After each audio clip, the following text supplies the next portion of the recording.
O Sauron perdeu, o Aragorn foi coroado, os hobbits foram para casa. Nós terminamos o filme e fechamos o livro. Porém, o que acontece com quem continuou lá na Terra-média? Afinal, para eles, isso era mais uma terça-feira de março.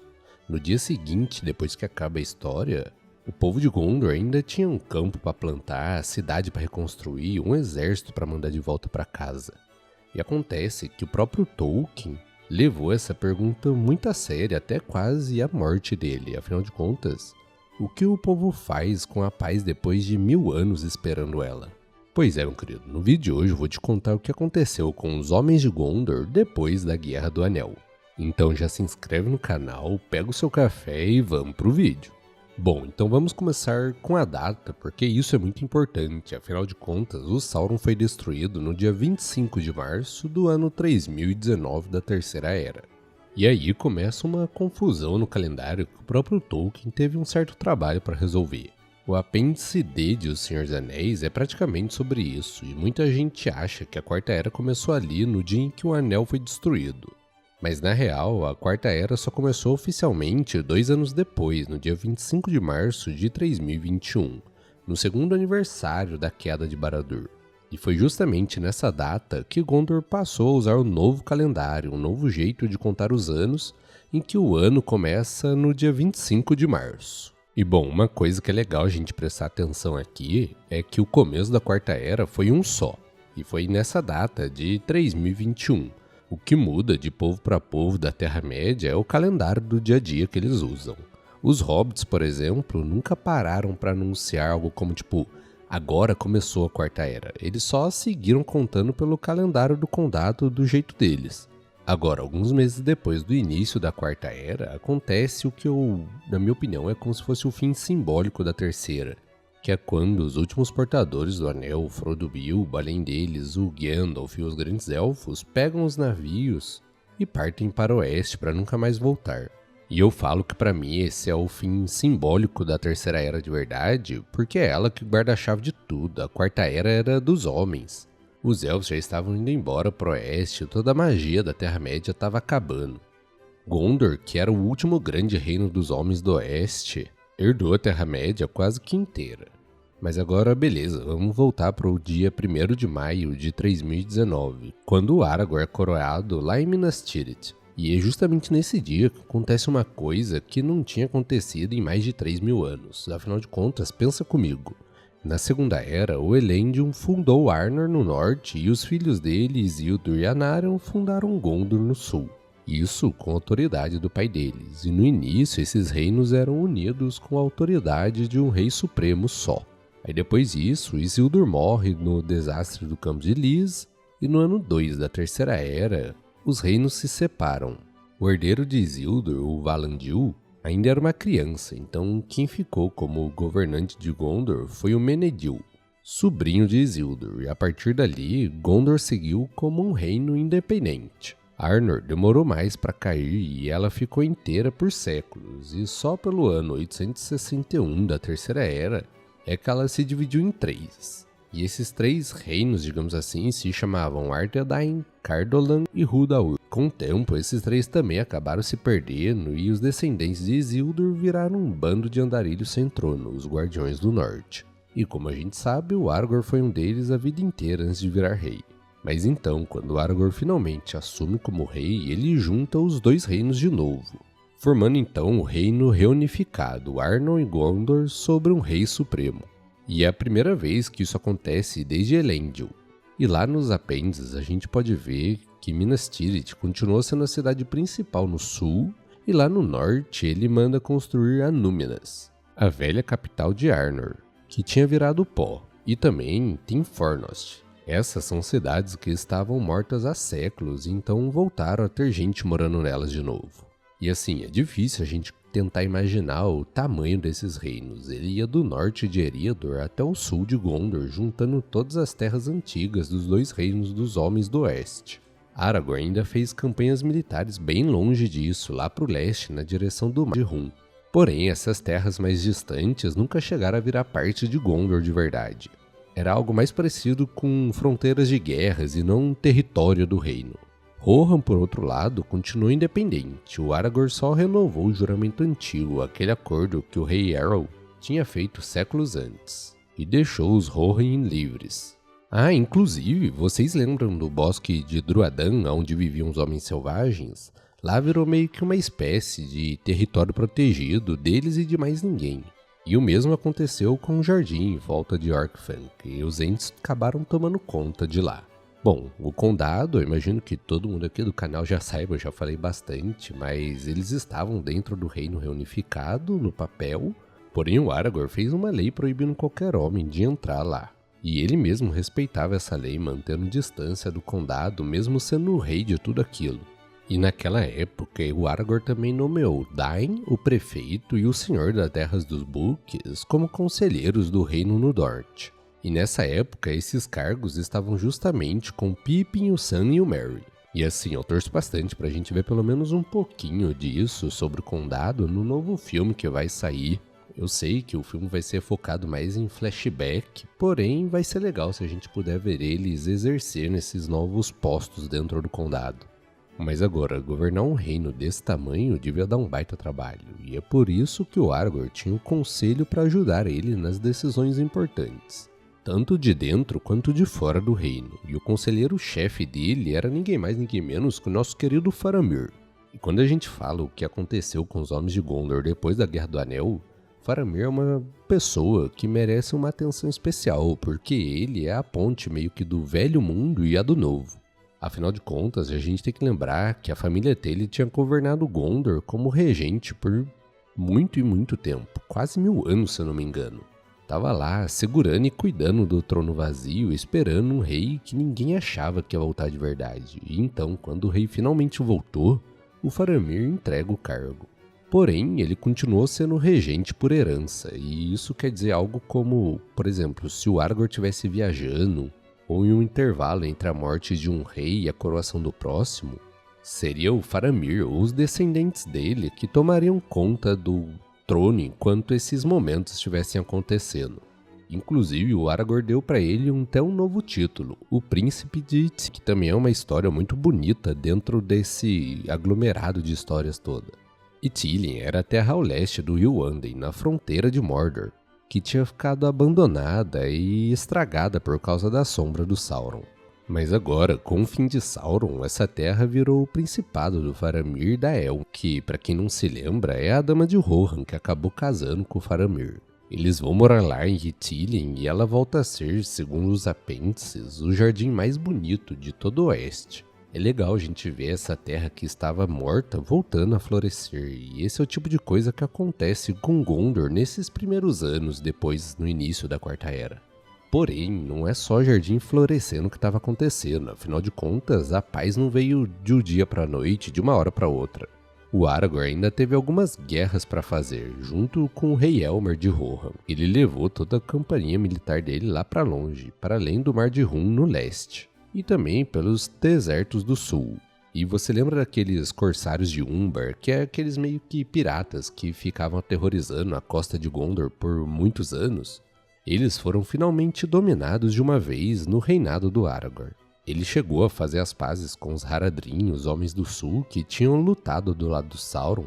E também nos apêndices a gente pode ver que logo depois da coroação ele já estava começando a fazer alguns acordos ali. Então é legal a gente ver isso do universo do Tolkien, onde não existe esse foram felizes para sempre, e o grande vilão foi derrotado e tudo ficou bem. Mesmo depois da queda do Sauron, a paz foi algo que foi sendo construído aos poucos, ainda teve algumas guerras, acordos e foi algo que foi durando e a paz veio com a passagem dos anos.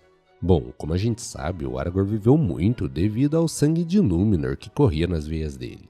Ele chegou aos 210 anos de idade e reinou por 122 anos no total. Então, no ano 120 da Quarta Era, ele faz uma coisa que quase nenhum homem comum naquela época conseguia fazer. Ele escolhe a hora que ele quer partir. E essa é uma história que tá lá nos apêndices também, que é a história do Aragorn e da Arwen. Eu ainda quero trazer um vídeo mais completo sobre a história dos dois aqui no canal. Porém, de forma resumida aqui, na minha opinião, essa história é uma das coisas mais tristes que o Tolkien escreveu nessa terceira, quarta era. Isso porque o Aragorn se deita, entrega o reino e a coroa para o filho dele, se despede da Arwen e simplesmente devolve a vida que foi dada a ele. Do mesmo jeito que os antigos reis de Númenor faziam antes da raça deles ficar com medo da morte. E como a gente sabe, a Arwen, que tinha aberto mão da imortalidade dos elfos para ficar com ele, acaba não aguentando e ela vai embora para Lúthien, que agora estava vazia e deserta, então lá ela morre sozinha quando vê o inverno chegar, morrendo assim de tristeza.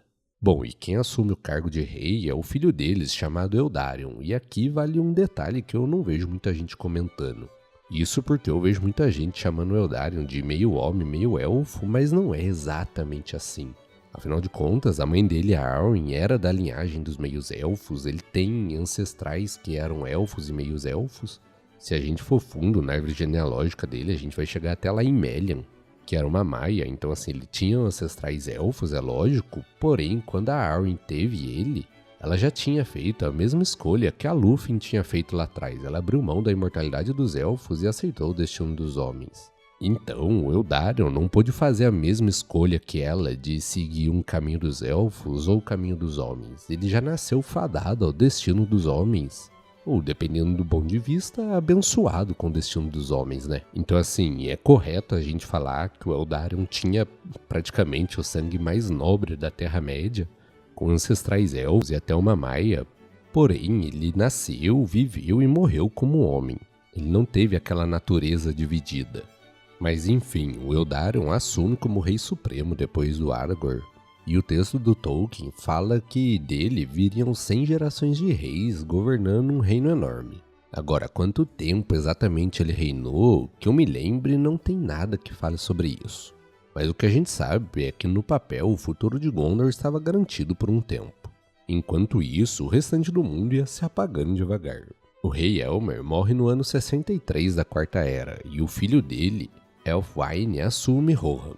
O Gimli e o Legolas, pelo que se conta, acabam indo embora para o mar juntos, que inclusive tem um vídeo só sobre isso aqui no canal. Os anões de Durin continuaram lá, mas em número cada vez menor, e os elfos foram sumindo e virando memória. E é justamente isso que mostra a expressão que falam que a Quarta Era é o domínio dos homens. A Terra-média deixa de ser um lugar mágico, cheio de elfos, magos e seres antigos e vira um mundo de gente comum. Gondor estava bem no meio disso tudo, sendo o centro da história. Os homens herdaram tudo, e aqui o Tolkien faz uma pergunta que incomodava ele mesmo. O Tolkien tentou escrever uma continuação de O Senhor dos Anéis, e assim, ele começou essa continuação de fato, a história se chamava Nova Sombra, e o pouco que ele escreveu sobrou em alguns rascunhos do filho dele, o Christopher, e organizou e publicou. E é justamente desses rascunhos que vem quase tudo que a gente sabe sobre esse assunto. Bom, um resumo aqui é que essa história se passa durante o reinado do Eldarion, mais ou menos no ano 220 da Quarta Era, 100 anos depois da morte do Aragorn. E bom, quando Tolkien foi escrever sobre essa história em uma das cartas dele, ele dizia que como ele estava lidando com homens, era inevitável esbarrar no pior traço da natureza deles, a rapidez com que eles enjoam das coisas boas. E bom, caso você queira saber, se eu não me engano, eu não lembro de cabeça agora, mas foi na carta de número 256 que ele falou disso. Mas lá ele fala que o povo de Gondor, vivendo em uma paz, com justiça, fartura, ficaria entediado e inquieto. Os reis descendentes do Aragorn iam acabar virando mais administradores frios, e naquela época, segundo Tolkien, já tinha gente formando seitas secretas, um culto sombrio, quase que satânico. Enquanto meninos de Gondor brincavam de ser orcs e sair quebrando as coisas por Gondor. Então a conclusão do Tolkien foi a seguinte: a paz do reino não tinha nenhuma história que valesse a pena contar. As guerras do Aragorn não interessavam depois da queda do Sauron, e mesmo assim ele tinha certeza que uma inquietação ia aparecer no povo. Isso porque, segundo as palavras do próprio Tolkien, os homens se entendiam do bem de um jeito quase que inevitável. Então, com isso de sociedades secretas, culto das trevas, cultos de orc entre os adolescentes, fez com que o Tolkien largasse essa história. Ele falou que daria para escrever um suspense sobre conspiração e a descoberta dessa conspiração, mas seria só isso, e que acabaria não valendo a pena. Mas eu acho legal a gente ver como o Senhor dos Anéis termina com uma vitória total. Afinal de contas, o mal absoluto, que é o Sauron, tinha sido praticamente apagado, entre aspas, da face da Terra. E o Tolkien, que era um católico, tinha sobrevivido a uma guerra mundial, sabia que isso não era a cura para o coração dos homens. A queda do Sauron tirou o mal de fora. Porém, a Árvore Negra, que é como um personagem de Gondor chama essa nova sombra, é um mal que cresce dentro do próprio coração das pessoas, e esse não dá para derrubar de uma vez por todas. Por mais que acabe com o coração no mal de um homem, ele sempre nasce de novo. E eu acho incrível como Tolkien conseguiu mostrar isso, como a Guerra do Anel resolveu o problema do Sauron, mas não foi capaz de resolver o problema do ser humano. E no final, o Senhor dos Anéis tem aquele gostinho que a gente vê, os hobbits voltam para casa, mas o Frodo nunca mais conseguiu viver em paz. Os elfos vencem, mas tem que ir embora. Gondor renasce, mas o Tolkien já sabia que dali 200 anos os bisnetos daquela gente estariam brincando de orc. Então, respondendo à pergunta do título, que é o que aconteceu com os Homens de Gondor depois da Guerra do Anel, eles tiveram um tempo de ouro deles, tiveram um rei que voltou de verdade, um reino reunificado, terras florescendo onde antes só tinha sombra, mais de 100 anos de paz e fartura, tudo aquilo que anos e anos de regentes só puderam sonhar, o povo de Gondor acabou vivendo de verdade. E depois, o tempo fez o que costuma acontecer. As fontes do Tolkien mostram pra gente é que o último acontecimento registrado da Quarta Era é de Gondor, no ano 172, aonde o escriba do rei, chamado Findaegil, termina uma cópia do Livro Vermelho, que é o livro onde os hobbits escreveram tudo que a gente conhece da história do Anel. E bom, esse é o último registro que a gente tem, é onde ele faz essa cópia. Depois disso, fica um silêncio e não tem mais nenhum registro. O Tolkien não escreveu mais nada. Lembrando que essa história da Nova Sombra não é algo oficial, afinal de contas o Tolkien não chegou a escrever e ele estava mais rascunhando isso, que isso poderia acontecer, não é algo que aconteceu definitivamente.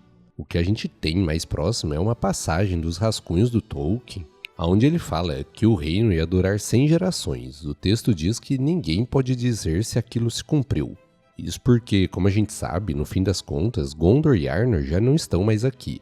E, segundo Tolkien, a ideia é bem simples, a Terra-média é o nosso mundo em um passado muito antigo. Então, se a gente for levar isso em consideração, aqueles reinos que eram antigos e grandiosos sumiram faz muito tempo. A dinastia do Aragorn, com todos os feitos, todas as glórias deles, se perderam no caminho. E isso quer dizer que o maior reino dos homens, que herdou o mundo inteiro depois do Sauron, sumiu de uma forma tão completa que nenhum registro sobrou pra gente. A Terra-média virou o nosso mundo. E da história de Gondor não sobrou quase nada, além do Livro Vermelho que alguns hobbits escreveram sobre o Anel. E que o Tolkien foi o responsável apenas por traduzir essa história. Mas me fala aí, acho que já tá acabando aqui no canal a história de o que aconteceu com os povos ou os personagens depois da Guerra do Anel. Se eu não me engano, acho que falta só falar sobre os Homens de Rohan e depois sobre alguns personagens específicos, mas se você pensar em algum que faltou falar, traga aqui nos comentários que quem sabe eu poste aqui no canal. Eu tô trabalhando em alguns roteiros, respondendo perguntas de vocês, como por exemplo, como que o Gimli e esses personagens não elfos que foram para o oeste sabiam que eles tinham essa permissão. E muito em breve vai estar saindo aqui no canal. Mas então deixa a sua opinião aqui embaixo, pede vídeo que eu trago para vocês. Então é isso, meu querido. Muito obrigado por me acompanhar em mais um vídeo. Até a próxima, fiquem com Deus e fui!